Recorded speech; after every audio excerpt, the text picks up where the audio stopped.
If I were looking to buy land on a $50,000 budget, I'd be looking for land that meets three specific criteria. Number one, privacy and natural features. Number two, potential as a future home site. And number three, best long-term return on investment for the money that I'm spending. What I'm going to do in this video is show you how to look at local markets in the US and to look for land for sale and how to evaluate land listings to figure out where you're going to get the best bang for your buck on a $50,000 budget, or ideally maybe a little bit less. And to do that, I'm going to demonstrate this example in Harnett County, North Carolina. And this is a county just south of Raleigh. Now, when you look at the listings for sale in this county, the first thing that you notice is that there's really not a lot of listings for sale within our budget. Even pretty small properties like quarter-acre infill lots are listed for sale much higher than $50,000. But here's the good news. List price for vacant land on the market is very often an illusion. It actually matters way less than you would think. So you shouldn't take list price at face value, because what happens is listing agents and sellers in the market often don't really know what the land they're selling is worth. So what they do is they deliberately mark up the asking price just to avoid leaving money on the table. And it's really just a negotiating position, because a lot of the properties that are currently listed at prices like $60,000, $70,000, or $80,000 are actually going to sell for $50,000 or less. Now, in my initial search, looking at some of these listings for sale, there's really four properties that stuck out to me. The first was this 0.58 acres on Pinewood Road in Sanford. List price $42,500. What I liked about this one is that it has a great natural feature with the pond right behind the property. And so it's got really good road access up front, and you could see that working really well as a home site. The second one I found is this 11-acre property on Josie Williams Road in Irwin, North Carolina. List price $48,000. I mean, obviously the acreage is great for that price. To have more than 10 acres of land is incredible value. Plus you have what appears to be a really private property, so you have a lot of seclusion, and you have recreational appeal to the property as well. The third property that I saw is this 4.6 acre piece of land on North Forsyth Lane in Cameron. List price $55,000. What I liked about it was the combination of slightly higher acreage plus privacy for a piece of land that also has a pretty good potential for residential construction. I think it could be a pretty good single family home site. And then this fourth one is the 0.5 acres on McKay Drive in Spring Lake. List price $45,000. I thought the neighborhood is really nice. The topography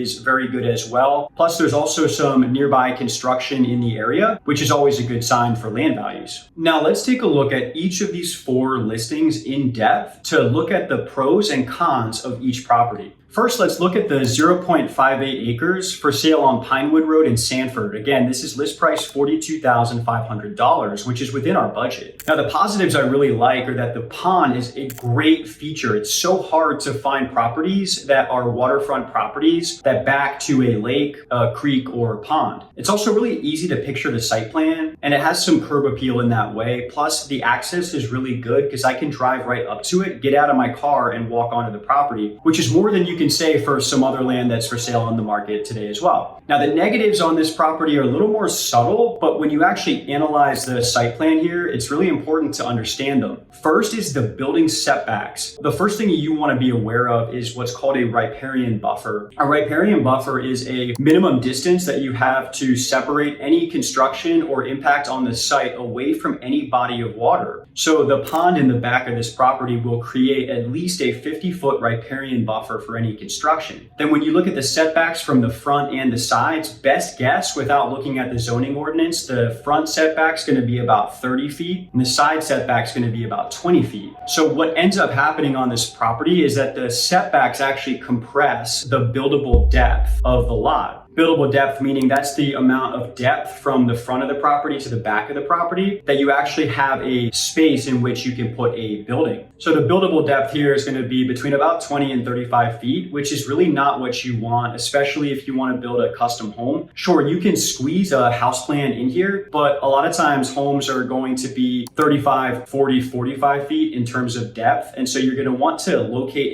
a house plan that can accommodate the specific limitations of this site. And by the time you you do it, you're going to find out that it's pretty limiting and it's not the ideal location for a home because of the setbacks and how they limit the site plan. The other thing to be aware of on this one is it actually sold 2 years ago at $24,000. So it's listed at $42,500 now, and it's been on the market for over 4 months. So it really looks like they're overpriced here. And this is a property where generally you just want to proceed with caution because there's something that we don't know about this property. Like there's stuff that we can't see in the listing that we're going to end up finding out. It just has that feeling to it. So whenever you find a property like this that's really idyllic and seems to be the perfect location for a future home, what you end up finding out a lot of the time is that there's a reason that the home was never built there. And what I believe we're likely to find out on this one is that because of the proximity to the pond, it's likely that the soil on this property has a really high water table. And as a result, the soil doesn't drain well enough to install a septic system. Whenever you have insufficient drainage for a septic, you effectively can't build a home. And because you can't build a home, 70 or 80% of the value of that land is lost. So do I know that this property is non-buildable? No. I think it might be buildable. In fact, I wouldn't want to leap to conclusions. You just want to have your eyes open and proceed with caution on this listing. If you want to make an offer, don't celebrate till you get the soil report back, and better to pull a septic permit before you close as well, and make sure that the zoning office can get you a zoning letter to indicate that this property is buildable. If you're interested in buying land and you want a proven checklist for due diligence to make sure that you don't miss any important aspects of your property research before you buy your land, go ahead and click the link in the description below and access our free due diligence checklist that we've developed across hundreds of land transactions. I think it's really going to help you. The next property is this 11 acres for sale on Josie Williams Road in Irwin, North Carolina. List price $48,000. And what I love about it is the acreage, because at that price, you're very rarely going to find that much acreage available for sale on a budget. The natural features are great. It's got a lot of recreational appeal. Apparently, it's got some trails cut into the property that have been used for ATVs and dirt bikes. So it's a great property to spend a Saturday afternoon with friends and hang out and just enjoy the natural environment. Some of the negatives on this property come up when you actually look on the county maps, and what you find out is that this is what is called a flag lot. What a flag lot means is that there's actually a thin strip that goes straight back from the road into the main interior of the property. And that's kind of the flagpole where the main part of the property is a flag, and that's why it's called that. What a flag lot does is it necessitates a longer driveway, which all else being equal is going to add a lot more cost to your site plan for a new construction home. For example, if you had to clear all the trees after getting a boundary survey of the perimeter of the entrance, clear the trees, grade and level out that driveway, and then create some drainage ditches alongside it and maybe put a little gravel on there. By the time you got into the interior of the property with a driveway, you're probably adding another $30,000 to the site plan compared to if it was right against the road on the county road. So there's a little more cost there, but you have a bigger problem here too, because when you actually look on the map closely, what you find out is that in the middle of the driveway access to this site, it looks like you have a permanent encroachment from what appears to be an old home. That old home is squarely located in the middle of your driveway. And so in order to figure out like what to do and how to solve that problem, you have to get a survey, you have to put the encroachment on a map, you have to figure out, is that the home that belongs to this property? Is that a neighbor? You have to get an encroachment agreement, which means that you then have to create a separate easement around the home, or you have to use the one that you have and destroy the home and do the demolition and haul away of the home that is built on that driveway. So it's like a pain in the butt. And it's one of these things that it's like, oh yeah, it's no problem, whatever, it's fine. But by the time you actually get into that project, you're just going to wish that you had looked at another property down the road with a little less acreage and a little more ease of use and a little more seamless of a site plan. Because one of the things that we want to find here is a property that has good single family residential upside so that we can use it now or in the future as a single family home site. But because of the cost and logistics associated with resolving this easement and driveway situation, you really don't have that here. And for that reason, I'm out. The third property on our list is this 4.6 acres on North Forsyth Lane in Cameron, list price $55,000. Now there's a few positives I really like about it. One is the acreage. It's a little smaller than the 11 acres, but with the 4.5 acre size, you have way better drive up access. You have similar privacy, maybe a little better. And it looks like you actually have better value here too, because there's a very similar piece of land that sold on Forsyth Lane, just right down the road from this property at at $58,000. Now, the negatives of this property are that you do have about a half mile of dirt road between the site that you're trying to buy here and the county road to the east. So you go back into this subdivision and it's like, a modestly maintained dirt road, which is fine for the purposes of getting in and out to see the property. Or if you had to get some equipment back there for a construction project, you certainly could. But what's interesting when you actually look over time, what ends up happening in situations like this is that you're going to find out as you go into due diligence that there's no road maintenance agreement for this property. What that means is it's essentially going to be a privately maintained road, but the neighbors that live or have land that's located alongside that road actually don't live at those locations. So even if there is a road maintenance agreement on paper somewhere in a Register of Deeds filing cabinet from 1993, the neighbors don't really have a vested interest in actually maintaining the road at their own expense because they don't live there, and so they don't really get anything tangible out of it. So where the hockey puck is moving is that this road maintenance is going to be your issue. It's not the biggest deal in the world, but when you build a home back there and you have a road that is not leveled out, graded, it doesn't have drainage properly cut in on either side of the road, what's going to happen is on wet days when you have weather conditions and you're driving in and out every single day, you're going to start to wear on that road. There's going to be potholes, there's going to be some soil erosion. And so you're going to have to really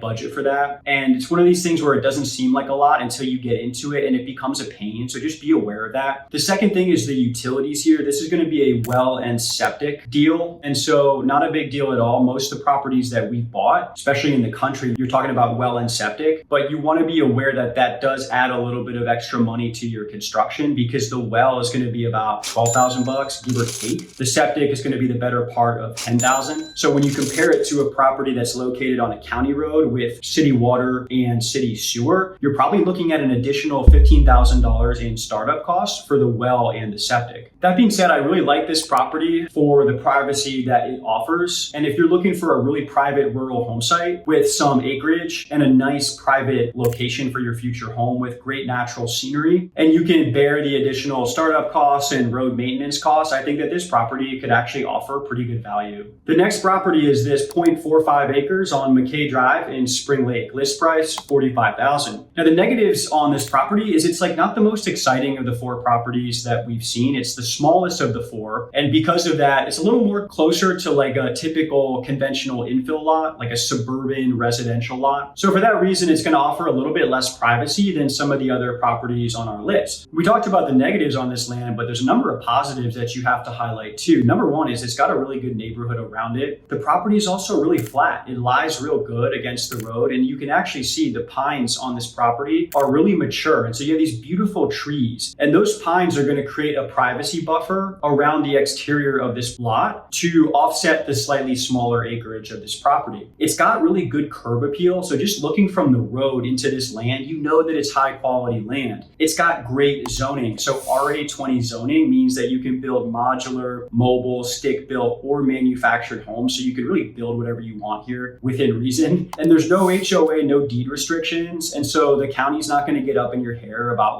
your house plan. As long as it meets the setbacks and you're up to building code, mostly you're going to be okay to do what you want here. The other thing is that it's on a county road with city water and city sewer service, which means that you're going to save about $15,000 to $20,000 in your construction plans by building on this lot compared to some of the others on our list. You also, because of the county road, don't have to worry about anything like road maintenance or costs to maintain the road because you have an asphalt road that's maintained by the municipality. You also have new home construction in some of the building lots right around the corner from this property, where small lots just like this have new homes going up that are 4 beds, 2 baths, 1,500 square feet, selling at $270,000. It's always a good sign when there's new construction around the corner, because if you're a landowner, what that means is that there's more demand for land in the location around your property than there is supply of housing. And so typically prices are going to go up over time. And one of the conditions of our search when we started this video video is we want to have good value for our dollar and then long-term appreciation. And I think this location actually gives that to us. When you look at comps, so if similar land that has sold in the nearby area recently, you're looking at a couple. One has sold at $23,500 and another one sold at $36,500. Market for our lot, I believe, is about $28,000. And if this listing sits a few more months on the market, I think you can grab this one at $28,000. So if you're $30,000 into the land, that means that you can build a new home on this property. And if you estimate the cost of construction at about $220,000, that means that your full cost on the new home construction, including the land and all the utilities and everything, is going to be about $250,000. But your home might be worth $270,000, which means that you have a potential $20,000 in equity by building at this location that I don't think you'd actually have if you built on some of the other properties that we highlighted. This site just works well. It's really nice, and pound for pound, it's very practical and budget friendly. And at the budget that I think it would take to buy this land, I think that you not only have potential equity on the construction of a single family home, but you also have a property that has some development around it and is poised for future price appreciation in the years to follow. Of all the properties that we reviewed on this video, I think this last one is where the value's at. If I had $50,000 to buy land in this market, I would buy this lot on McKay for $30,000. I'd pocket the $20,000 left over, and I would use that money to build a really nice home.